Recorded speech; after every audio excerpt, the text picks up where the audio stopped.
2/3 of the way through my Star Wars reviews leading up to the Rise of Skywalker. I'm reviewing every single movie in the Skywalker Saga. Today we start with the sequel trilogy. A movie we never thought we were ever going to get, because when Revenge of the Sith came out in 2005, we thought that was it. And then Disney bought Lucasfilm in 2012. It was inevitable that new films were coming, and we got one in 2015, and that is Star Wars The Force Awakens. This is Star Wars Episode 7. I'm going to be talking about The Force Awakens. Full spoilers. If you have not seen The Force Awakens, don't watch this video. The Force Awakens for me is one of those movies where I was very skeptical at first, because I knew once Disney bought Lucasfilm, it was inevitable that they were going to make a new Star Wars film, and that they were probably going to expand the saga to past the prequel trilogy and the original trilogy. I figured that there was probably going to be an expansion of the story somehow. I wasn't really sure how that was going to go, and then they were like, yeah, we're doing a whole new trilogy. The saga to me at that point was the story of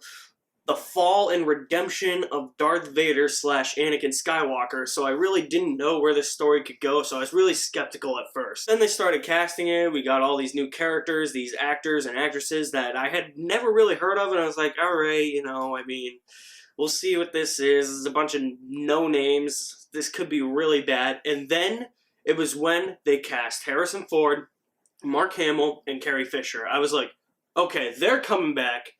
This is a little bit more intriguing now. Then I saw that first teaser and I was like, I'm intrigued. Then I saw that second trailer and I was like, I'm even more intrigued. And then I saw that final trailer. There are stories about what happened.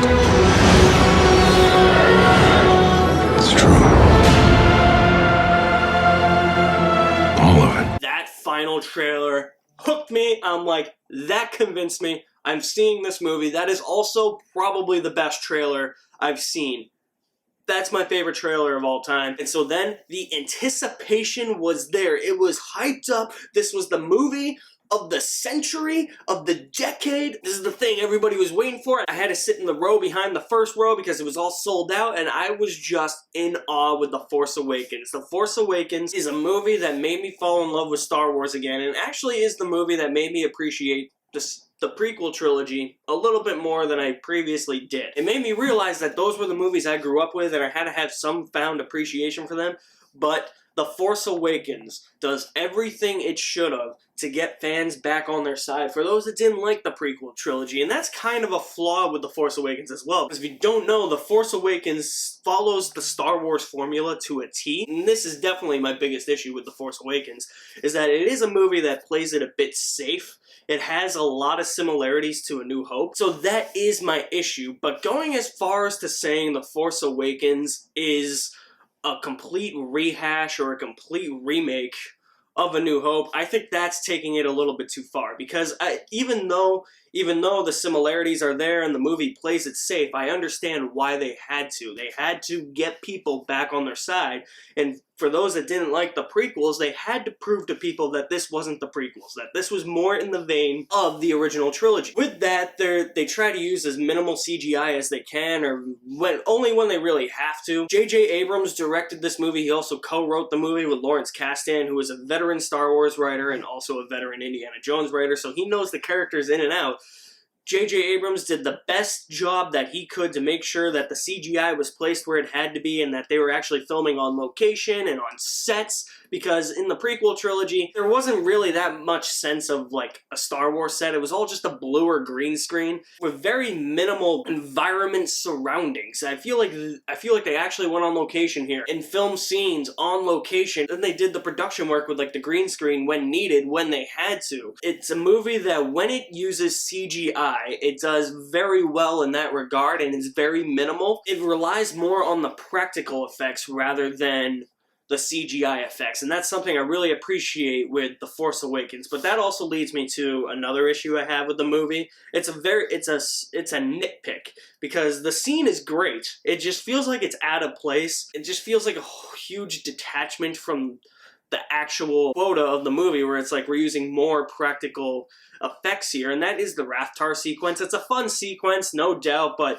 it just feels out of place in the sense that it's a more CG heavy scene rather than a practical effects scene. It's still a great scene, and it really shows that when Han Solo comes back, it shows that Han Solo's still up to his old tricks. I never made a deal with Conja Club. Tell that to Conja Club. I spent that money. Conja Club wants their investment back too. I never made a deal with Conja Club. Tell that to Conja Club. And I gotta say, the integration of the original cast from the original trilogy is perfect. Han Solo's in it the most. He shows up about 40 minutes in. His introduction is perfect. A Millennium Falcon gets captured with Rey and Finn on it. The two of the new characters, who I'll talk about in a minute. And Han and Chewie just come on board.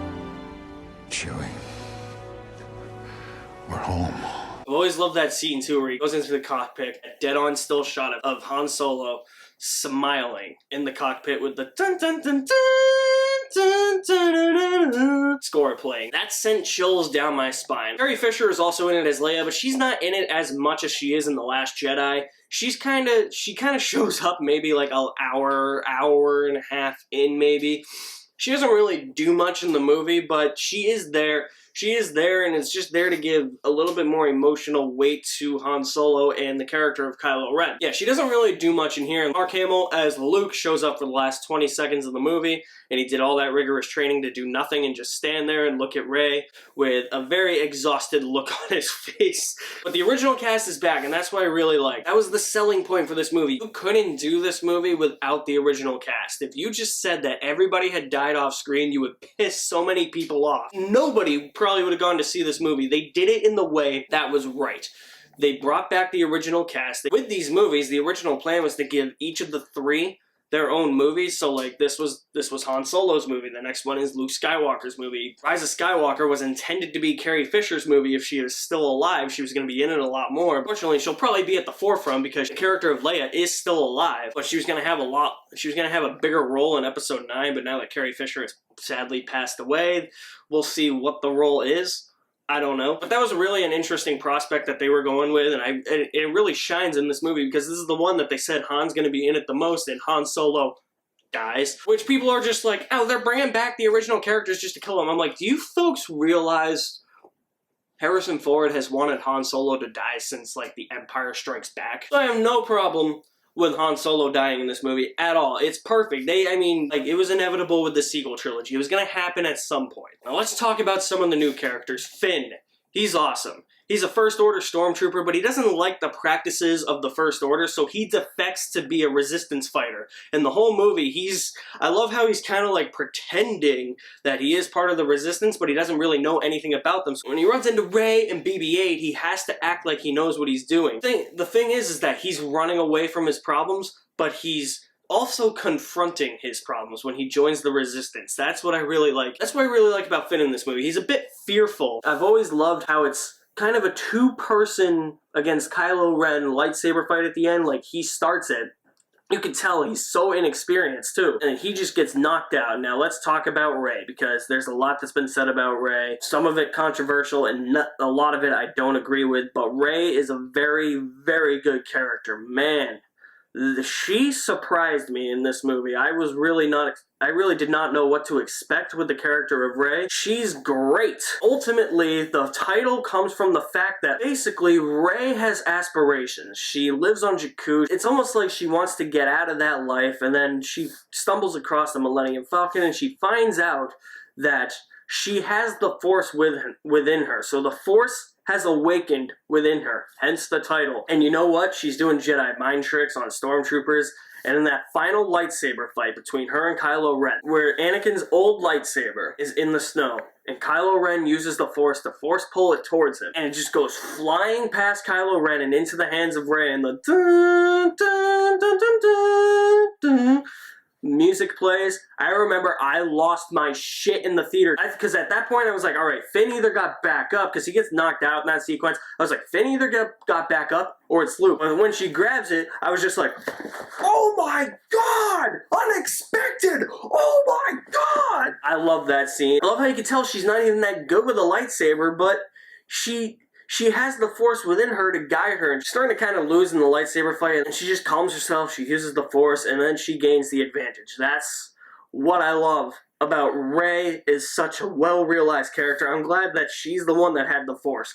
Not because she's a girl, but because she was already a great character. I don't really care if a Jedi is a girl or a male. I don't really care. Just make the character good. And they made Rey a really great character, and that was a really unexpected twist of events that I thought was brilliant. I have yet to talk about the plot for this movie and why Luke Skywalker is only in the last 20 seconds of this movie. So the whole plot of this movie takes place 30 years after Return of the Jedi, revolves around the old Rebel Alliance, who has now become the Resistance, trying to get a piece of a map to the location of where Luke Skywalker is hiding out. Apparently he went looking for the first Jedi Temple. He was training a new Legion of Jedi back in the day. Between this and Return of the Jedi, a Jedi went rogue, and now it's come crashing down, so he's in exile at the first Jedi Temple. The Resistance is trying to look for the location for Luke.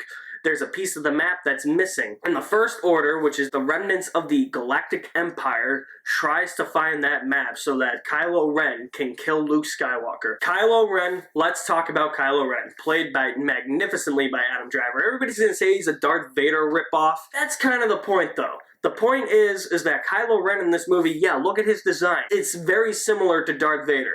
But that's the point of the character. It's portrayed on screen perfectly, because we see so many scenes where he's referencing Vader. He's talking to the burned Darth Vader mask. He wants Anakin Skywalker's lightsaber.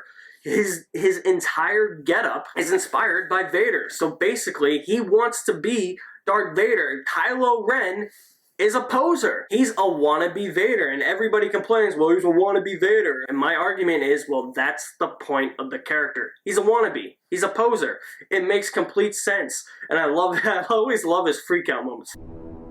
The droid stole a freighter. The movie is so rich in its storytelling. Its action scenes are also really good. Its characterization is really good. Speaking of the action scenes, part where the Millennium Falcon shows up and flies again. Sweet satisfaction. One of my favorite scenes in the entire movie. Probably my favorite scene in the entire movie. Something I gotta give The Force Awakens credit for. It's a very fast-paced movie. There is never a dull moment in this movie. It just keeps going and going and going and going. It tells its story at such a great pace that it keeps you invested because there's constantly something going on. And that's what I really love about The Force Awakens. The Force Awakens, I prefer this over Return of the Jedi.